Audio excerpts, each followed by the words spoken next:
Zion, there is no night. All right, let's learn more about what happened yesterday. Now, our affiliate station, Dynamite FM in Takwa, and yes, rather ironically named Dynamite FM, has one of their top men, Thomas Tete, on the grounds right now. He was there yesterday when things unfolded. Let's learn a little bit more from Thomas. Good morning. Thank you for your time. Hello, Thomas. Can you hear us?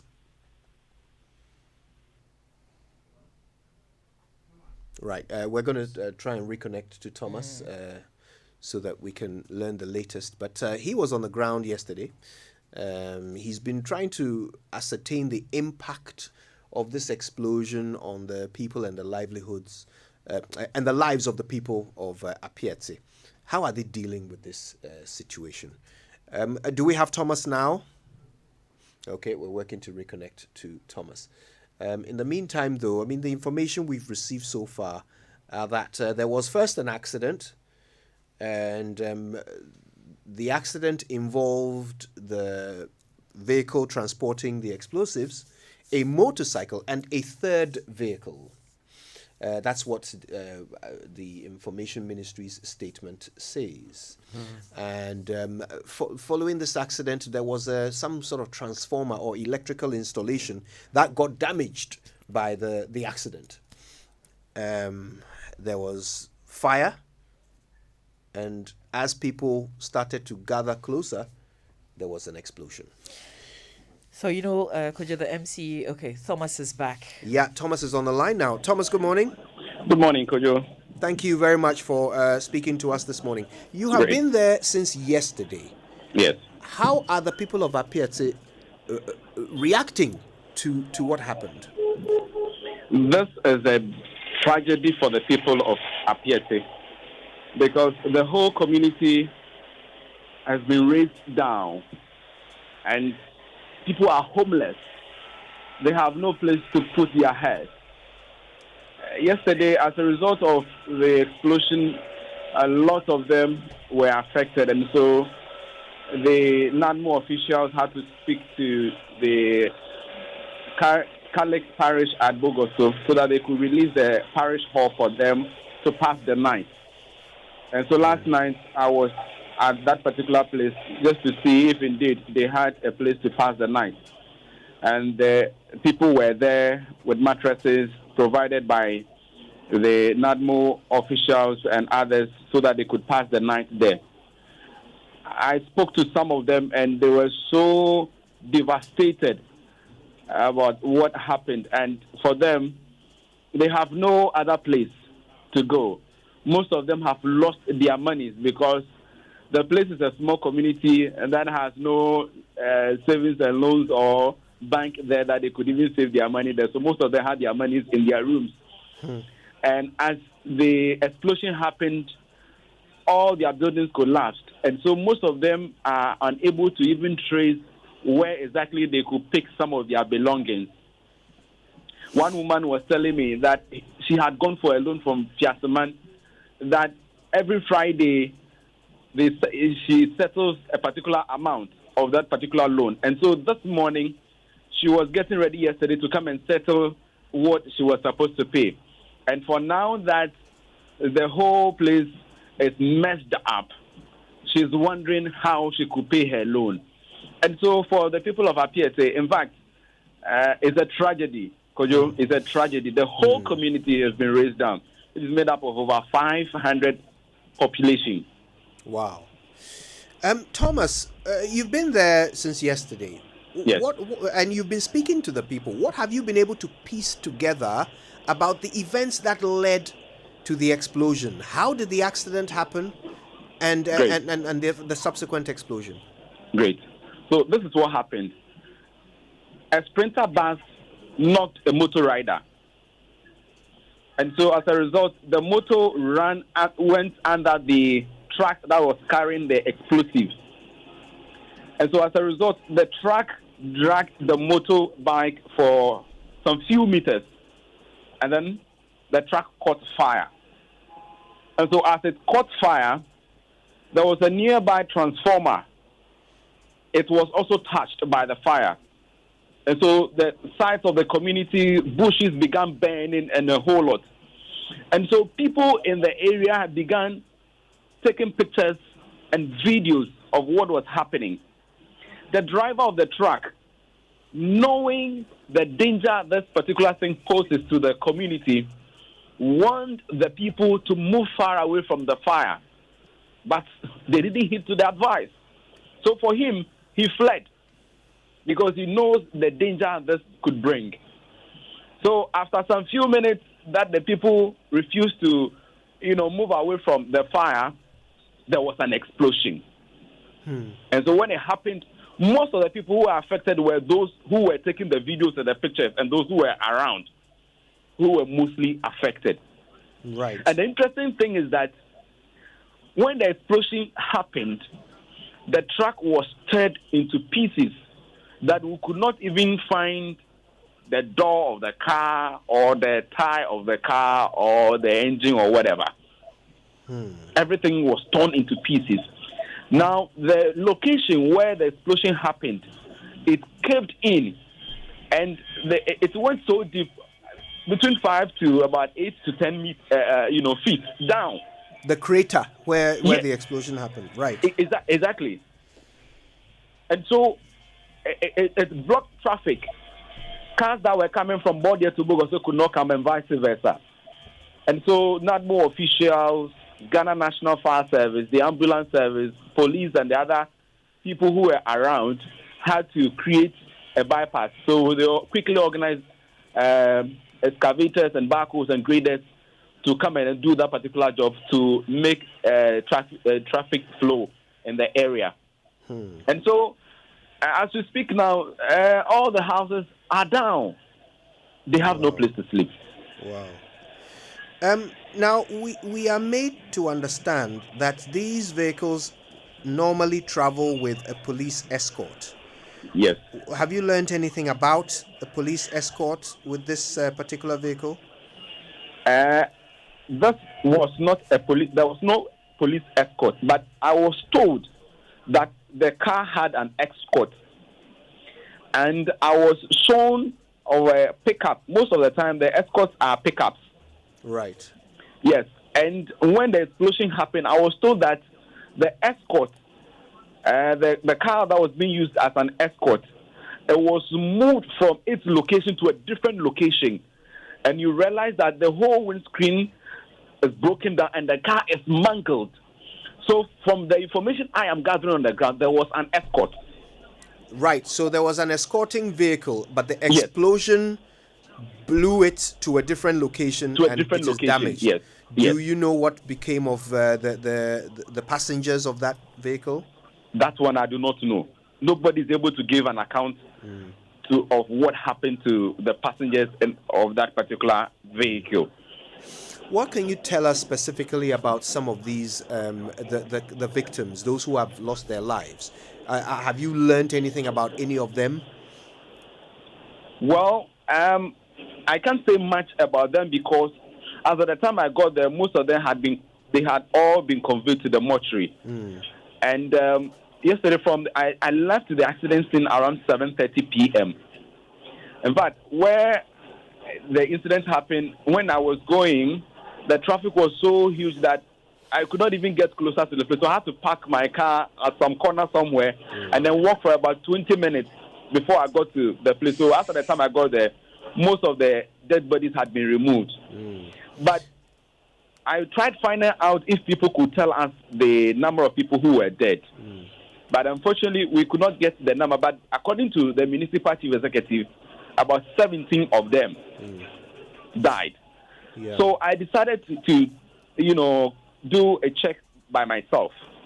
When the incident happened, all hospitals in Bogoso and then,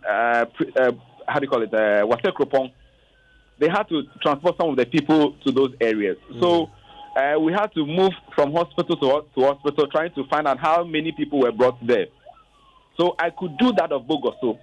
So when I got to Bogoso Health Center, I realized that there were 11 people who died who were brought in there. Right. 9 males, 1 female, and a 15-month baby. Oh. Yes.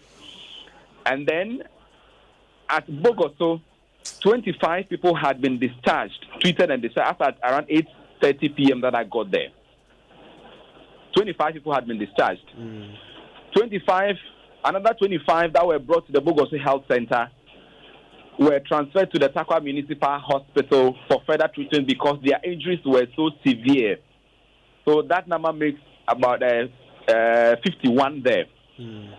Together with another person who was transferred to Prestia Government Hospital who had hearing problems as a result of the explosion. Yeah. So that person was transferred to Prestia Government Hospital, the ENT department, so that they could check what was actually wrong with that particular person.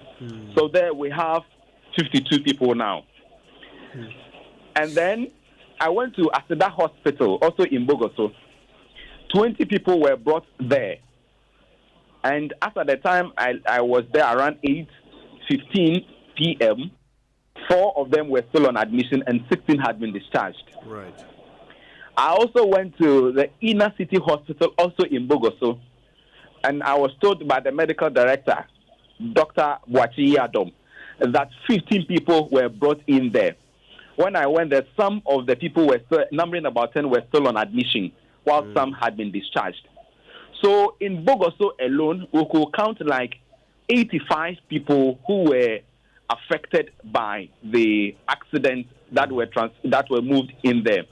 I do not have the figures of people who were moved to Wase Kropon. I'm yet to get that one. If I get that one, then we can say that this amount of people, or this number of people were involved in the accident. But I can say that 11 of them died and they were sent to Bogoso. But the rest, about 6 of them, I don't know where they are currently. 15-month-old baby. Yes. That's the youngest victim you have been able to confirm so far. Yes. Yeah. Our hearts go out to their families. Thomas, what are the people saying to you? We know that the vice president is on his way there. I doubt he's arrived at the town yet. He has.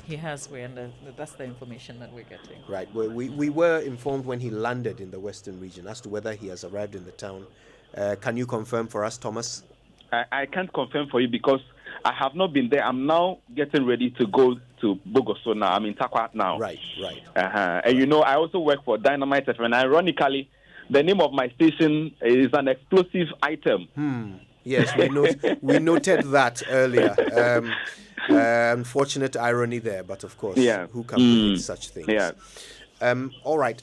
So we will obviously stay in touch. We want to know more as the events unfold. So we will maintain contact with you, Thomas. That's okay. So you can update us. Thank you so much, Right. Thomas Tete. Thank you too. From Joy99.7FM in Takwa. He was on the ground yesterday, giving us some insights into how people responded to the events. Now, I believe we have from the Apinto, I hope I've said that right, Government Hospital in Takwa, Dr. Joseph Darko. He's the clinical coordinator. Let's see what we can learn about casualties at this point. Dr. Darko, thank you for your time. Good morning. Good morning to you. Thank you so much for speaking to us. By way of update, what can you tell us about casualties to your knowledge? All right. In fact, yes, good morning once again. Yesterday was quite a difficult day for all of us.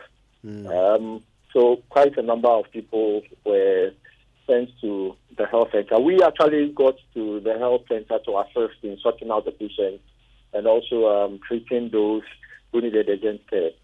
A number of patients were sent to Wase Kropon. Some were sent to Prestia Hospital. Some were sent to the Takwa Municipal Hospital, which is the biggest hospital in the municipality. And then we went there with our ambulance and brought back some of the patients to our place. So by way of update, those at our facility are doing quite well medically. I think that they may need some psychological help as well. Because I believe that the impact of this has not yet really been felt. Yeah. we had a pregnant woman, had a baby, and then we had 3 other adults. So in all, we have 5 people that were evacuated to our place. And wow. This morning they are doing best work on the pregnant woman, but the rest are all responding to treatment. So there was a pregnant woman and a baby. Yes, and the baby. Apparently, the baby. As of the time we saw the baby, due to the condition, we couldn't even identify the baby. So we had to. I think I later got wind that they have been able to get through to the parents. So we are yet to meet the parents this morning. Right, but the baby is alive. Is doing well. The baby is alive. Yes, the baby is alive. Thank goodness. Actually, okay. One that's at the health center. But then the other one, we were luckily the baby were able to reach the baby quite early. So the baby is responding to treatment now. We thank God. We thank God. What is the nature of the injuries of those you've treated? Most out of the 5, 3 had injuries. Some of them inhaled a lot of dust and chemicals from the explosion. And then the pregnant woman was very lucky because she had this metal that actually went quite deep into the thigh.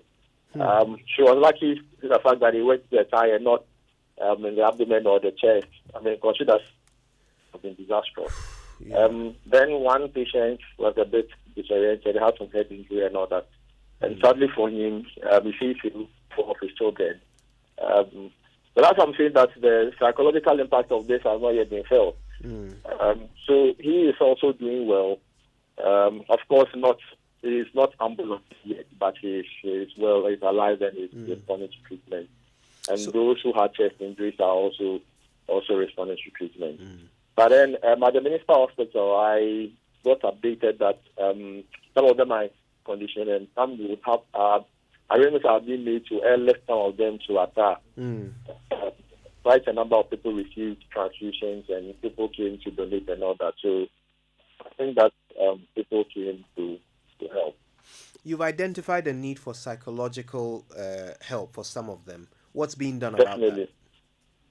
about that? Like I said, it's early days. Yes. I think we need to assess the situation and then decisions will be made as to what to do. Like I said, some people are actually being airlifted this morning, and so we need to take care of them and help. And then those who need psychological help and all that, and all those grades as we assess the situation.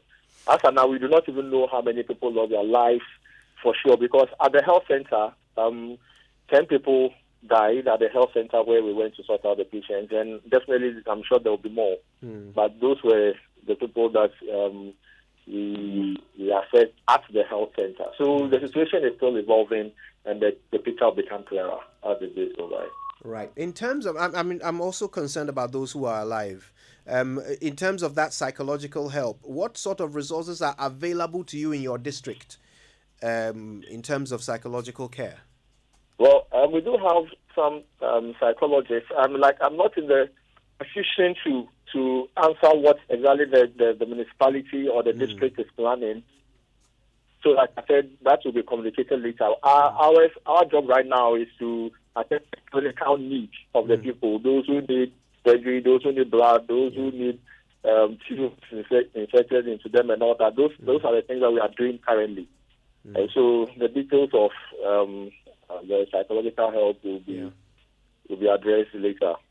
Were there sufficient ambulances to transport the casualties and the injured and so forth? Yes. So far yesterday at the site, I counted about 7, because we actually also went to one municipality, the municipal hospital came in one, and then the municipality also had one. And I think Takrady also. So there were quite a number of ambulances, and we had the hearse as well that was transporting the dead. And then we have other mining companies also chipping in with the ambulances. So we had ambulances yesterday to transport the casualties. Obviously, it's not possible for emergency services to arrive immediately after a disaster like this. So it would have taken some time. What was the response time like? I would say that the response time was pretty quick, because we were called to help, and immediately we had to mobilize ourselves. Well, the municipal ambulance had already, started sorting out the people and then bringing them to Takwa. So the response time wasn't bad at all. When we were called, we had to mobilize ourselves and then quickly. Remember, from Takwa to Bongo is about 30 minutes. So it took us just about 35-40 minutes time we were called to the time we got to the health center. Was there a need to triage on site and treat some of the Yes. people there? Yes. That was the essence of our of us going to Bogoshu to help, because we had to triage and then decide which ones will be brought to Takwa and then which ones will be managed at the health center. So yes, there was a need to do that. We did that yesterday. Are there any resources that the health care workers, frontline workers require at this point to help manage the situation? Is there anything that you need? At our place, I'm speaking with the municipal hospital today and the ambulance service. Like I said, I think plans have been made to enlist those who need much more advanced care to Accra. But we needed blood yesterday, and we were able to mobilize.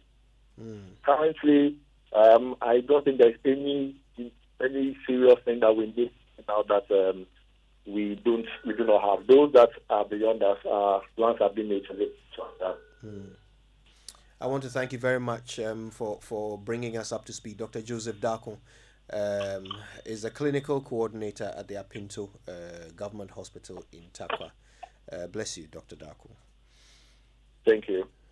Right, and of course we do have to acknowledge all the frontline workers and the first respondents who no doubt would have ended up saving some people's lives just by their presence. Let's learn a little bit more. I believe NADMO is on the grounds. We can speak now to the Deputy Coordinator for the Prestia Huni Valley area of NADMO, Louis Affle. Mr. Affle, thank you for your time. Good morning. Hello, do we have Mr. Affle on the line? Hello? All right, let's work to reconnect with Mr. Louis Affle. I can't tell you how relieved I was to learn that the baby, the pregnant woman, that were both mentioned by Dr. Darko survived. Thank goodness for that. Thank goodness for that. It would have been a lot more heartbreaking to hear. And sometimes that's what we don't get to know, that behind all the people, the 17 confirmed and the other numbers we are hearing of, people dear to families. There are people who maybe even breadwinners, young people, people full of life, people with hopes and all of that. A 15-month-old baby. Yes.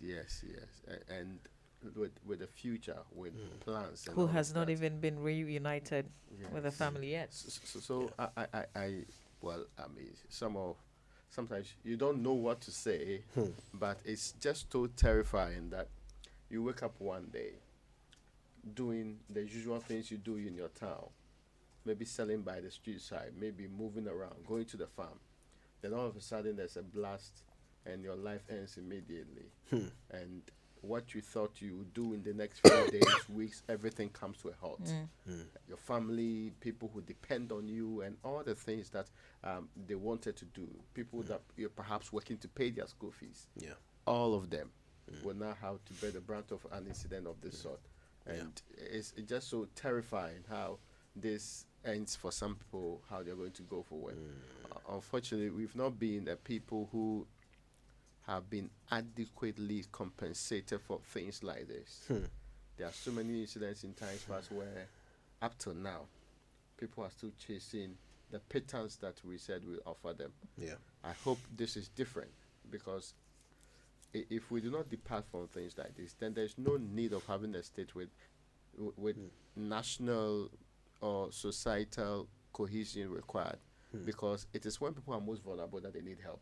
That's true. Help from different forms, and that's the entire meaning of a state anyway. That can come to their aid when they need help most. Guys, let's recall what Thomas told us about what he's learned about the events that led to the accident.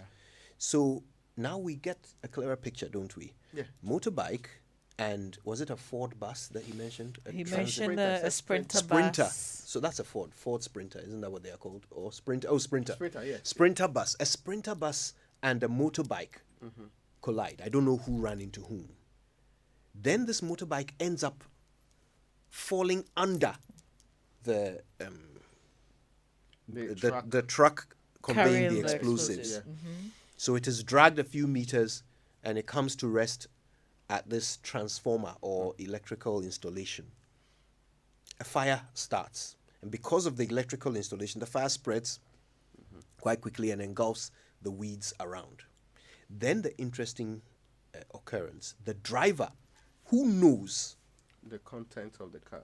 comes out and starts shouting for people to move away. Yeah.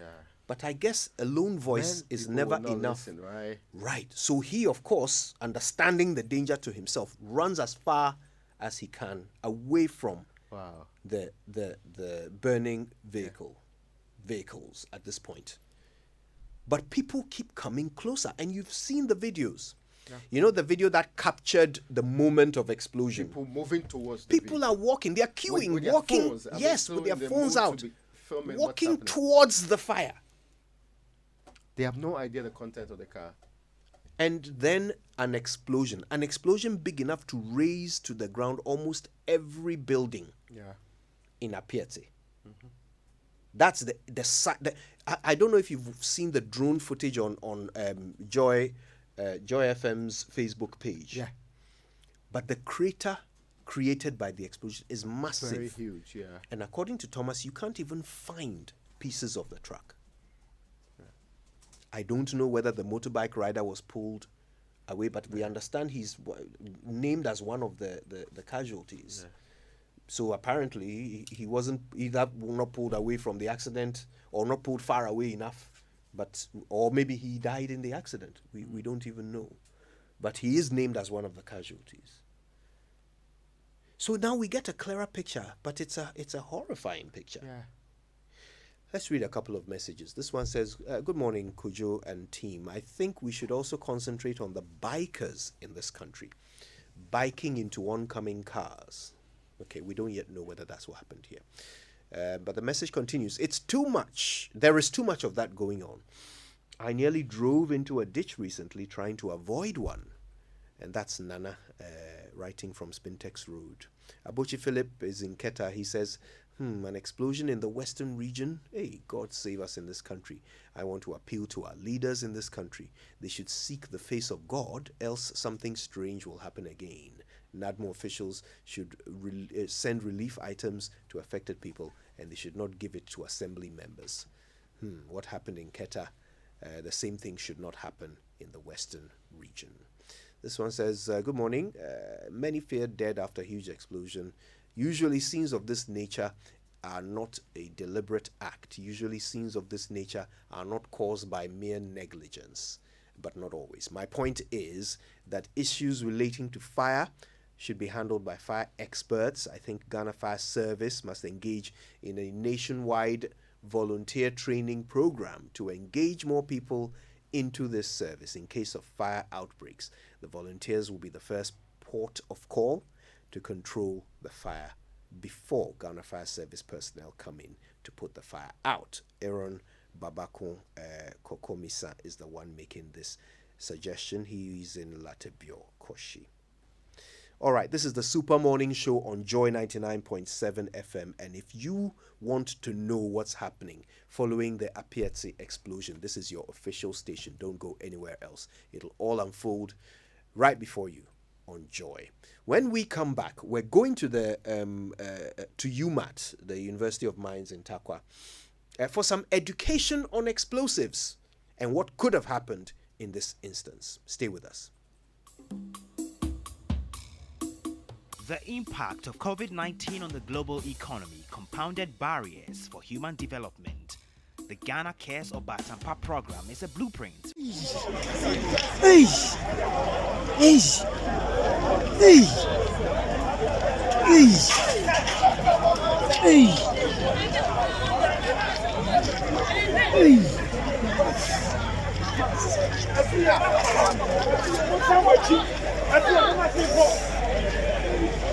Me, what are you?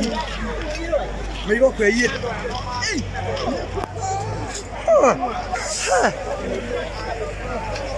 Asaka kwano, I say. Serious.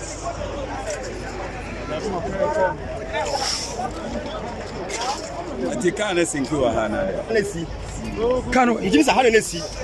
Hey. Serious. I say. Serious. This one will be sporting. Serious, it is.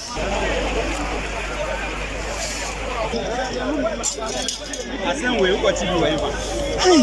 What asen we do ever. Hey. Hey.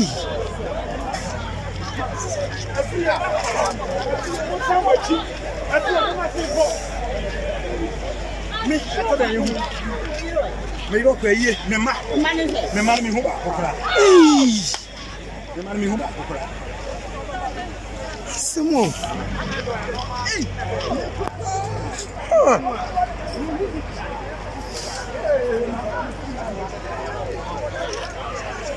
Kuna say. Asaka kwano.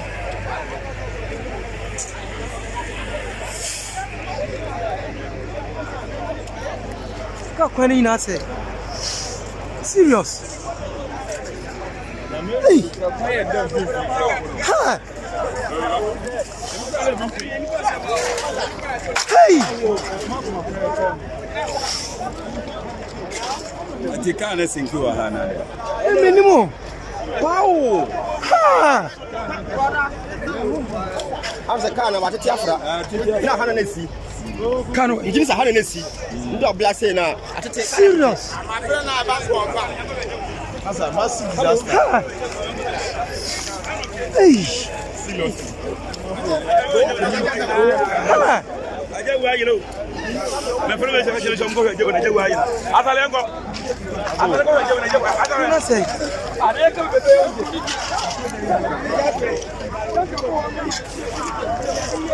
Hi.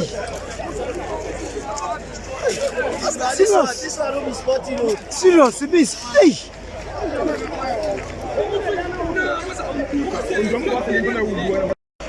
Apia tia say.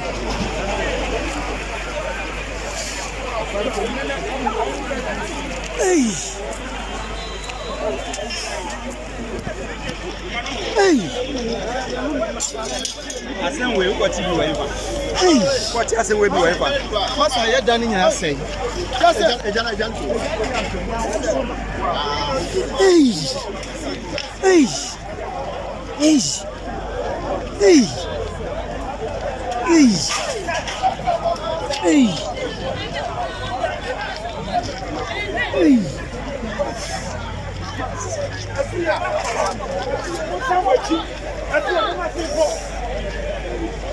Me, what are you? Me go pay ye, me ma me hu ba kokra. Me hu ba kokra. Samo.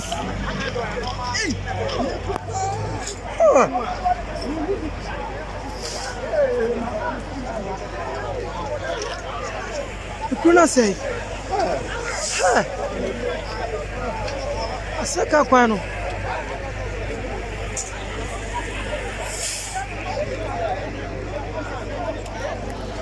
Kwano ina say. Serious. Hey.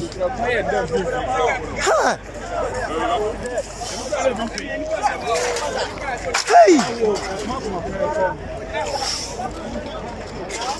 Ati kana sinki wa hana. Minimum. Wow. Ha. Amsa kana ba ta tiafra. Ina hana nesi. Kano, ijimisa hana nesi.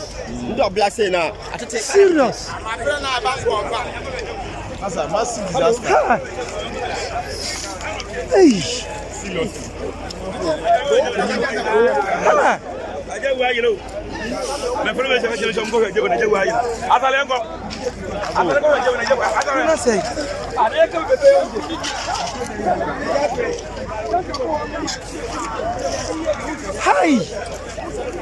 Perhaps can help us understand how such an explosion could have occurred, based on his quite extensive knowledge of explosives used in mining.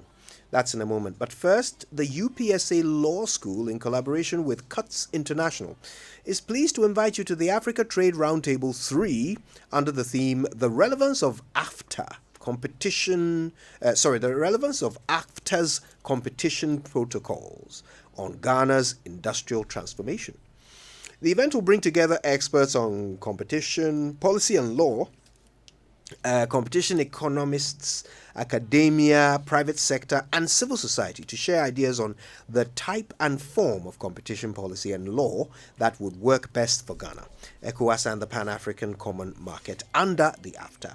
The special guest of honor for the Africa Trade Roundtable 3 is the Deputy Minister for Trade and Industry, Mr. Herbert Krapa. The event comes off next week, Tuesday, 25th of January 2021 at 9 a.m. And it's going to happen in the west wing of the UPSA auditorium. Now, the Bastos School, established in 1884, one of the oldest schools in Kansas City, America. Welcome to the Bastos School, Ghana campus, Ghana's finest American international school, offering the America and GES curricula. We fit our children into the top best universities in the world. So enroll your child now in the best international school in Ghana, shaping the dreams of our future leaders. You see them as your children, but we see them as professionals. Admission is in progress. The Bastos School, start here, go everywhere. Locators are number 102 Shandov Street, Abelinque, Accra. Call the Bastos School on 0277 070020. Now, score big with the card assist and win the ultimate VIP Premier League experience for you and 10 friends. It's a 5-star match day viewing experience, virtual access to a Premier League legend, plus the winner also takes home official signed merchandise and a state-of-the-art home entertainment system. Pay with your contactless ABSA debit or credit card to enter. Terms and conditions apply. That's Africanacity. That's ABSA, the official banking partner of the Premier League and CIMG Bank of the Year 2020. Question: do you want to become financially independent? Yes, please. That was one of our early conversations here on the Super Morning Show. Well, EDC Investments Limited can help you start an investment plan for your future peace of mind. Don't leave your future to chance, because Igobi is not a plan. Think smart, invest now. Don't say Igobi. Visit any EcoBank branch and start investing with EDC today, or log on to www.ecobank.com/swarm to complete an investment application form. You can also call EDC Investment Limited on 0302 634 165, 0302 634 165, or send a WhatsApp to 059 523 5065 to get started today. EDC Investment Limited is a member of the EcoBank Group. With EDC, financial independence, my friend, is possible. Yes, indeed. All right, score big with the card assist and win the ultimate VIP Premier League experience for you and 10 friends. I've told you this already, right? A 5-star match day viewing experience with virtual access to a Premier League legend. Charlie, make sure you are part of it. I would love that. I would love to have that. Okay, so let's learn a bit more. Following the explosion in Apiate, questions are being asked about what caused it and how come this truck exploded. We're going across to the mining department of UMAT, where Mr. Richard Jabune is standing by. Mr. Jabune, thank you for your time. Good morning. Good morning. First of all, what can you tell us about the kind of explosives that were being transported? Yeah, normally explosives are transported to these surface mines purposely for blasting at the site. And these explosives normally include higher explosives and, the accessories. So normally there's a way that these explosives are even loaded in the truck and the higher explosives are not supposed to be, in the same compartment with the accessories. So, but of course, you need both for purposes of blasting at the market. Right. So, to be clear, these explosives, would they have been in the form of powder, or will they be sticks, or some sort of plastic? What form would they be in physically? Yeah, the explosives, we have the bulk, what do you call it, the bulk boosters that are in plastic forms, and with the accessories, which are the downlines that are used for connecting the downholes, which are also in, tubes. These are, detonating tubes and all that. All right. Now let's talk about how they are transported. Yep. What would be the typical way in which they will be packaged, and what kind of vehicle is used to transport them? Yes, the regulation spells it out very clearly in LI 2177.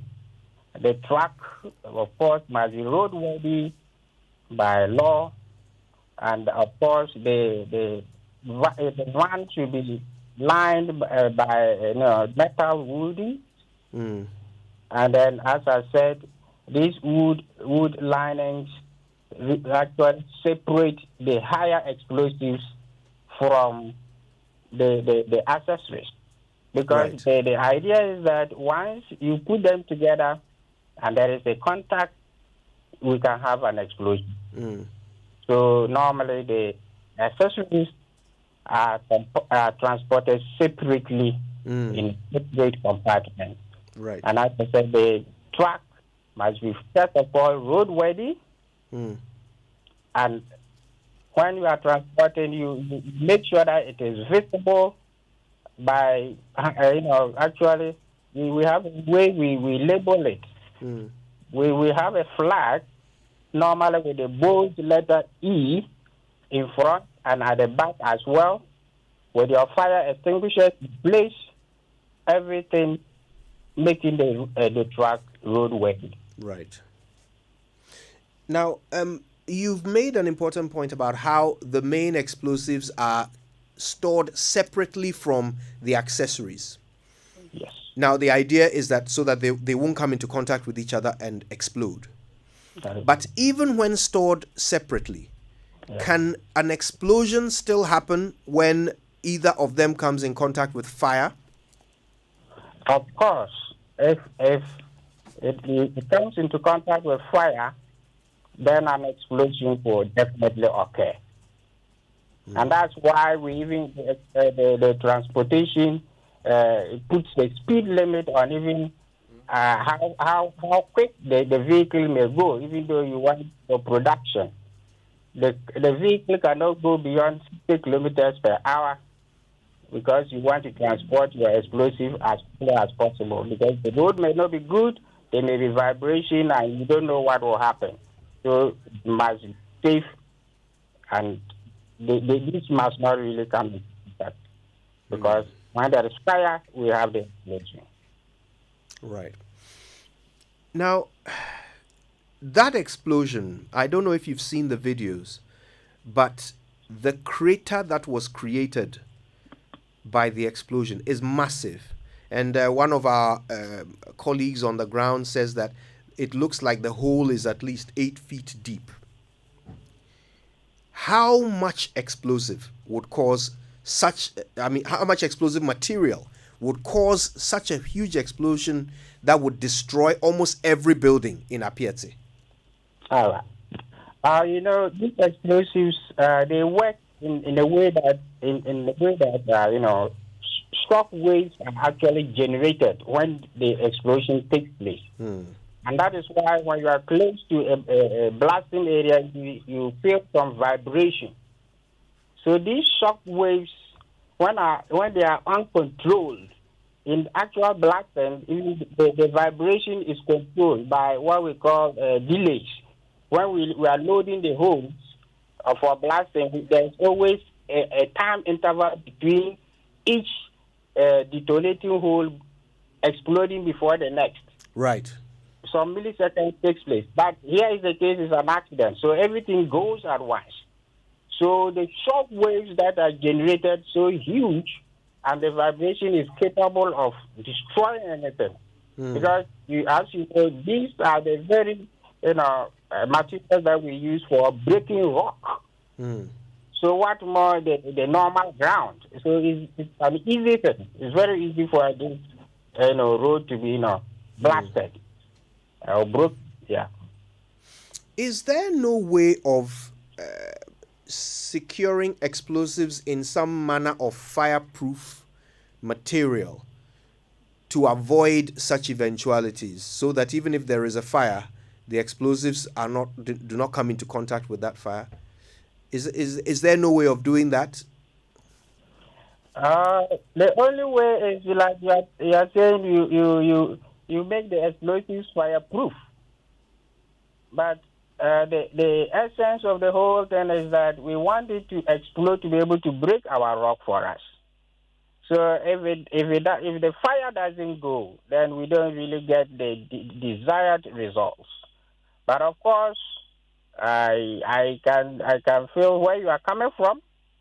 It is something that, in terms of transportation, something that we can look at it in an advanced sense, especially looking at a truck, which can be fireproofed.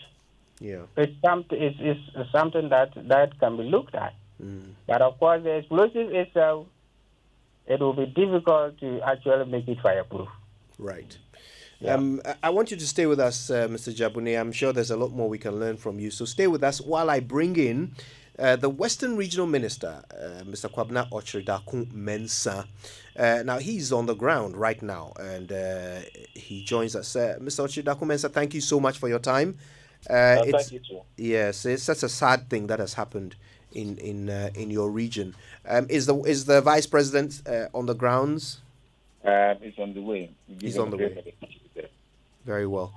So what can you tell us about your own findings? We understand there was a meeting this morning. Have you been briefed about the outcomes of that meeting? Yes, basically it has to do with the arrangement to make people more comfortable, those affected more comfortable going forward. What are those arrangements? Yes, the arrangement is to support them in this short period before we start reconstruction of the village. So far, we've made arrangements for food. Government has also brought them lots of logistics and then food items to support them. And the Vice President just sat down, so I might have to leave you. All right. Very quickly, just before you go off to tend to the Vice President, you're the chair of RegSec.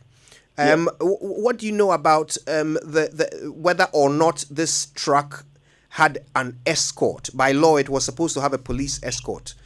Was there one? Yes. There was a police escort? Yes. Okay. And the police officer survived? Hello? Yeah, we'll get you the full details because there are a lot of theories going around, but after investigation, we should be able to give you the full details. But the officer survived. He's alive, the escort. Is he alive? Hello? Yes. Is the officer alive, the escort? So I'm going to get you the full details. Very well. Okay. Mr. Kwabena Okyere-Darko-Mensah, thank you. Thank you for speaking to us, and we'll re-engage later. That's the regional minister, the Western Regional Minister there. Sadly, we couldn't spend a lot of time with him. I did think it was important to determine whether indeed the police escort survived the accident and the explosion. Because there's a general expectation that if an incident like this happens, the reason why an escort mostly goes with a car is that he ward off people. A driver may say, regardless of what he can say, and all warn people, a police officer is more likely to get results because of the uniform and the position they occupy. Yes. So that's maybe an interesting point to explore. I mean, of course, these are still early days yet. I'm sure with time we'll get to know more details when a proper fuller probe is instituted. Okay. Now, do we still have Mr. Jabune on the line? Yes. Mr. Jabune, let's see if we can get a bit more education here. So, at the time the accident occurred, the vehicle then came to a stop near this electrical installation, and a fire started. Would there have been a lot of time? Would there have been enough time to evacuate the area, or how soon after coming into contact with fire would you expect these explosives to detonate? Okay. All right, thanks. You see, as I indicated earlier, during blasting, there is what we call delays. You connect each explosive to the next at a certain time interval. Right. In such a manner, then we have the detonation going sequentially, one after the other. But in an instance where we have a fire and everything is boxed together, it means there's a likelihood for everything to go at once, or to explode at once. And once it's an instantaneous thing, without the shock waves being, controlled, then the vibration, the explosive can just, you will not have enough time to evacuate. You will not have enough time. Right. Yep. So in many ways, once the fire started, it was inevitable.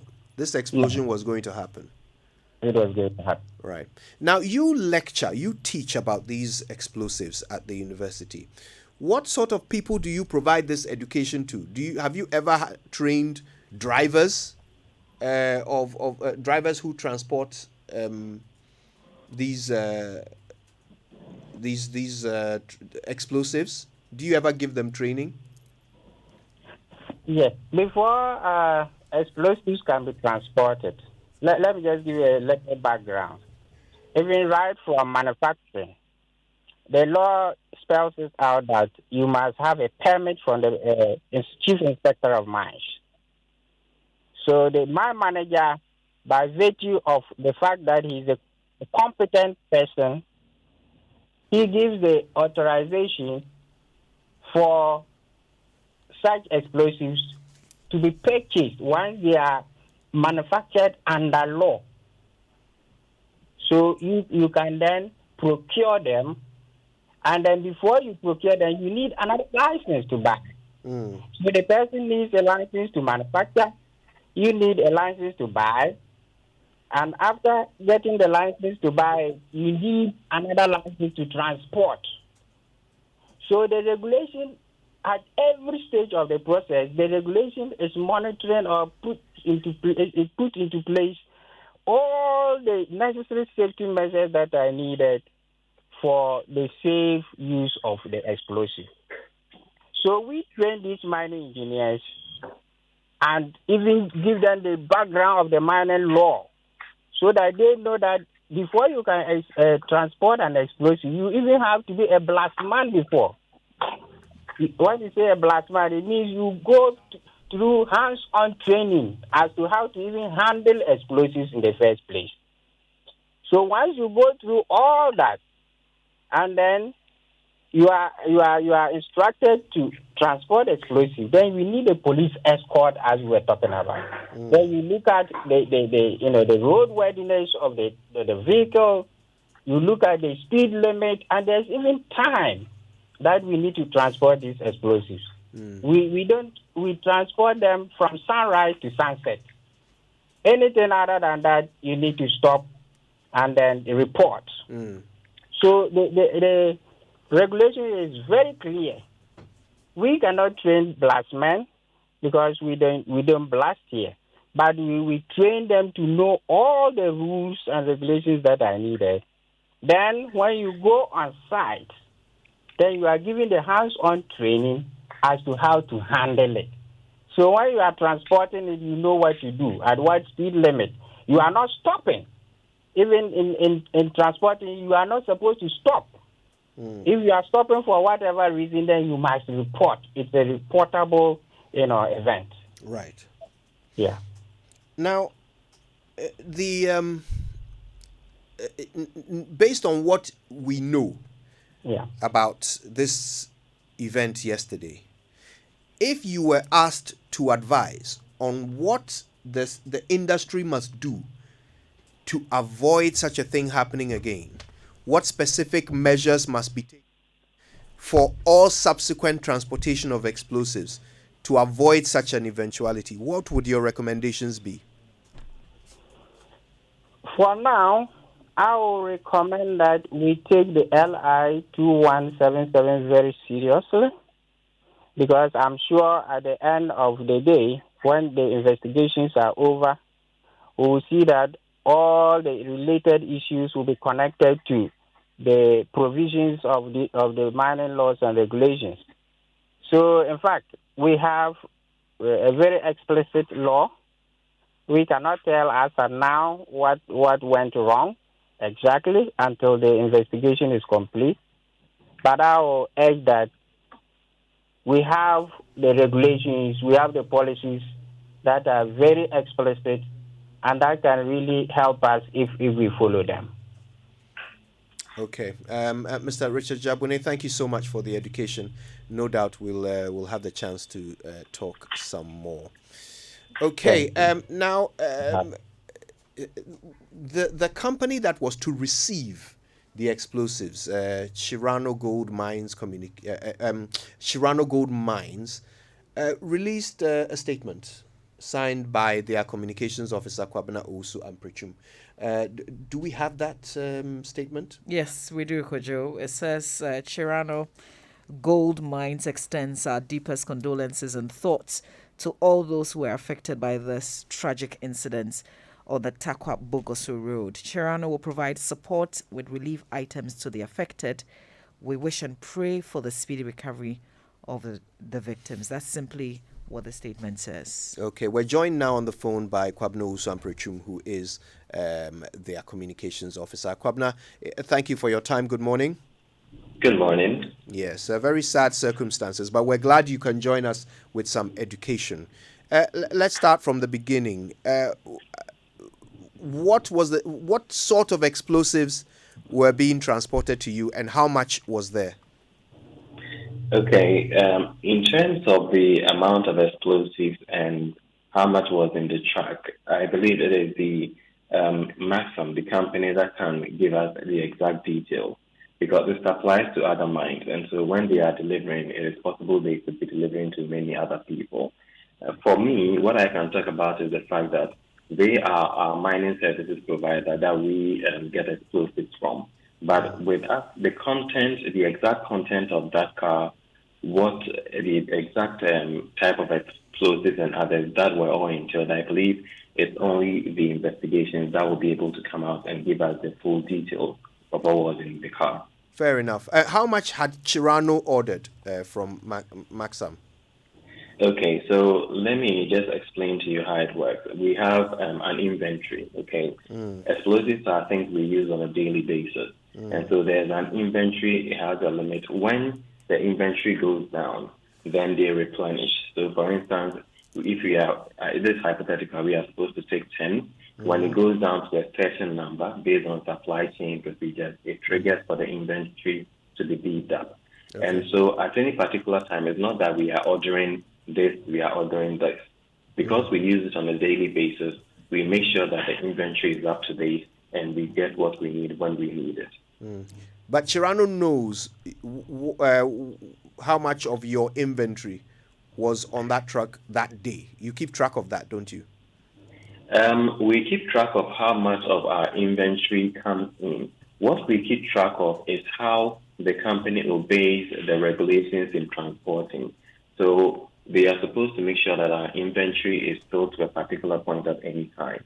But what we do is we carry out regular audits to make sure that they are obeying industry regulators' rules. And we also have our own rules on site and even beyond site that they are supposed to follow.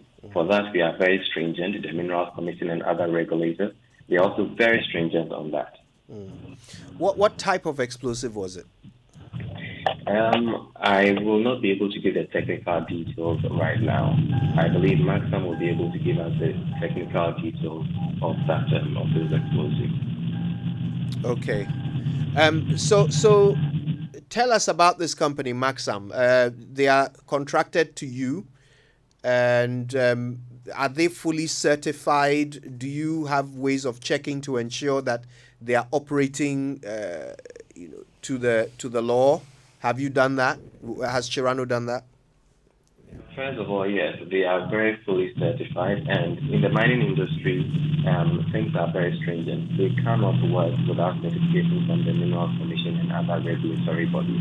And apart from that, like I said, we have regular audits that we do ourselves to make sure that the rules that are laid down by the regulators, as well as our own internal checks, are carried out. But you will understand with me that we have a bigger mandate when it is in our jurisdiction. We are able to better enforce those things when it is in our jurisdiction. When it is coming like what happened yesterday, there's only a limit to what we can enforce. It is their responsibility to make sure that they follow. Because even though you carry regular audits, it's not a daily audit to make sure that every consignment you are bringing is doing this and this. That is why I would want us to wait for the investigation to see what happened, where the shortfalls were. I believe every incident informs future regulations. And so I would like us to just wait, get the information. But for us, right now, the focus is on getting relief to the people. Even though we are not directly involved, we believe that the priority is those who are injured, those who have lost their loved ones. It is important that we provide them the needed support and relief. And for that, we and the other companies are doing it through the state regulatory agencies to make sure that relief is provided. They are the after that, we can deal with the other people. Right. Okay. I don't know if you can reposition yourself. There's quite a bit of background noise there. I want to wrap up with this. Your statement said that you would be assisting the people of the area with relief items. What's the latest on that? Yes.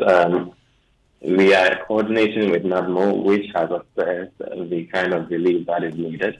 And we are coordinating with them to provide any kind of support that is necessary, together with Maxam and the others. Yes. What sort of mine is Chirano? Is it gold or? It's a gold mine. Gold mine. Okay. Yes. Mr. Amprichum, thank you very much for your time. You're welcome. Okay. Right. There's still more for us to learn, and no doubt, if you're going to learn it, it'll be here on Joy99.7 FM. Some tweets coming through.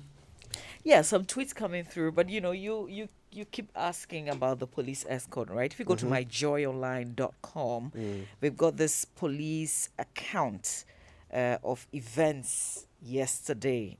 Just a little bit of the updates on the escort. Right. According to that situational report, there was a police escort, and which had a driver. There was a driver and then a policeman escorting the van, and the policeman escaped unhurt, according to what we have on myjoyonline.com. So you can check it out and read a lot more details of that. Okay. Yeah. This is not to prejudice or actually make any conclusive statements on that. I was interested in knowing the companies that engage Maxam, for example, when the regulatory challenges were raised in 2017 by the Interior Ministry, and Maxam said they had actually complied and fixed the problem. Were the companies aware? Did they have any concerns? Did they really feel there was a need to review engagement? And because it puts into perspective the conversations we'll be having about this. So perhaps, of course, this is still very early, and all of these will be put to rest when there is proper investigation conducted into the affairs, and we get to the bottom of this matter. But because those incidents have happened in times past, it gives some perspectives as to how the engagement could have been going forward and how they would have perhaps complied with every single provision we've been told about in the Minerals Act and the very provisions of how to transport these explosives. Yeah. And this is not to say anything as bad has happened, because we know there can be an accident and total survival, but there is also emergency response and all the other things that the law provides for. We are seeking to know at the end of the day whether we complied and everything was done, and we could just leave this to an act of God, or anything else could be responsible for it. Indeed, yeah. All right. So let's read some messages. Here are some tweets. Emmanuel Anyaku says, hashtag Joy SMS, good morning. Taking photos of incidents and posting them is a major challenge in Ghana. How and why should they have ignored the truck driver's directive? Advent I says, our institutions given the mandate to regulate activities related to safety are not proactive. I use the Tema motorway and Harbour roads daily, and you see trucks loaded with hazardous materials during rush hours. These pose threats to other road users. Raymond Mahama says, so tragic and sad. My thoughts and prayers with the bereaved family, speedy recovery to the injured. Ma_2 says, Kojo, in this country, when tragedies of this nature occur and investigations are conducted, the reports are shelved and nothing happens. This is typical of Ghana. Kwesi_Kisiedu says, I do pray that the people of this country will learn something out of this tragedy in the Western region and not turn it to a mere political banter between the NDC and the NPP. And at Kendra Abedu says, may the souls of the departed rest in peace and speedy recovery to the injured. Two more tweets. At Eugene Pepra says, this is so sad. People of Apieti accept our condolences, wishing the injured speedy recovery. The dead, may they rest in power. And at Sir_Ken says, we're saddened by the explosion at Apieti near Bogoso yesterday, but I keep quizzing, why are we so interested in rushing to scenes, even in a disaster like this, just to capture for social media? Let's intrinsically educate ourselves in times like this. Good advice. All right. There'll be more. Throughout the day, we'll be bringing you updates on this. So just stay with us. Keep it locked right here. Now, coming up in just a few moments, a story that we all got to know about a day or two ago. You know, when things like what has happened in Apiati occur, we feel a sense of helplessness. You know, that these people are suffering and there seems to be so little that we can do to help them. But every now and then we come across a story of suffering, but we can actually do something about it. We can actually help. This is one of such stories. You're going to learn about young Aram and how you and I are going to save her life after these. What would you do if you have the choice to do anything in life? Build your dream house, take very good care of your family, and plan for a comfortable retirement. Plan a befitting funeral for your loved ones when they depart.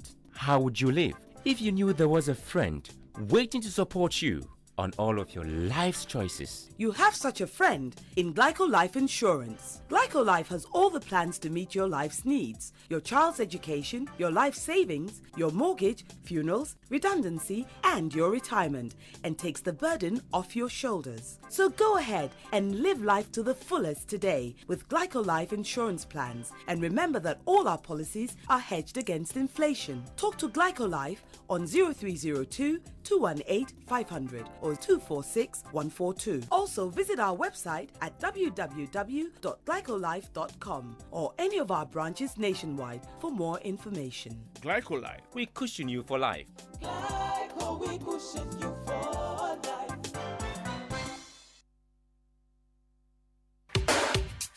Your office they shine. Oh. Yes, so I tell you say for proper and modern ceiling solutions, the answer be Interface Limited. Them get in stock acoustic ceilings where you go fit make your office fine like my own. Or even better pass your own self. We can't better pass my own.